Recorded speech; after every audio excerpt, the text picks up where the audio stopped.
Bonjour à tous.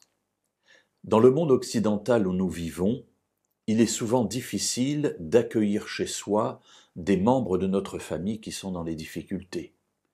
Les maisons sont petites, la vie coûte cher, les voitures sont petites. Je me souviens que quand j'étais jeune, on montait, je ne vais pas dire à 15 dans la voiture, mais on était largement au-dessus de 5 parfois pour faire plusieurs dizaines de kilomètres. À l'heure actuelle, il y a des ceintures de sécurité, on ne peut pas mettre plus de personnes que de ceintures. Il y a des lois, il y a des règles qui sont très strictes sur l'occupation des véhicules. Et si vous avez plus de 3 enfants, il vous faut 2 voitures, ou une plus grande voiture. Bref, tout est compliqué. Et pour les personnes âgées, principalement, pour nos parents, la société a créé des maisons de retraite.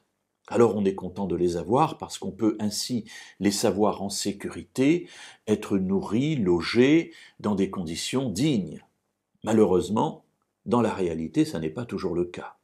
Et tous les scandales récurrents dont nous entendons parler témoignent du fait que, malheureusement, ceux dont c'est le métier ne s'en acquittent pas vraiment comme il le faudrait.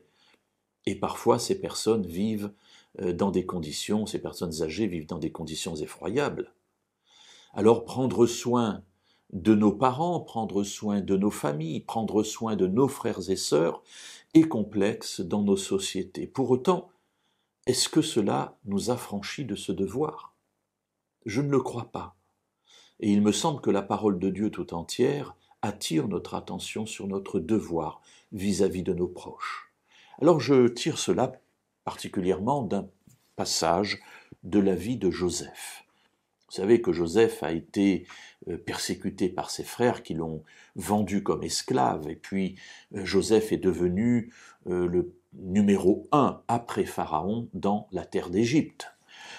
Il gère l'ensemble de l'Égypte. Et dans cette période de grande famine, il fait venir d'Israël toute sa famille afin qu'il soit préservé de la faim.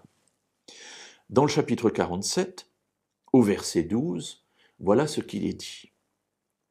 Joseph pourvut à l'entretien de son père, de ses frères et de toute la famille de son père selon le nombre des enfants.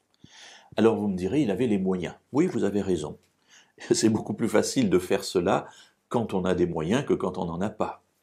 Mais pour autant, même quand on n'en a pas, de prendre soin des siens reste une règle que la Bible va édicter à plusieurs reprises et de plusieurs manières.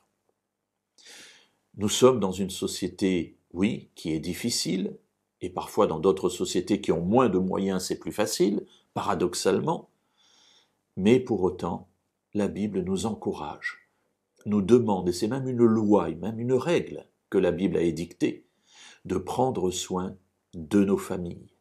Alors mes amis, quel que soit le moyen que vous choisissez pour cela, et quels que soient les moyens que vous pouvez mettre en place pour cela, n'oubliez jamais ce que vous devez à votre famille, parce que c'est ainsi que Dieu l'a voulu.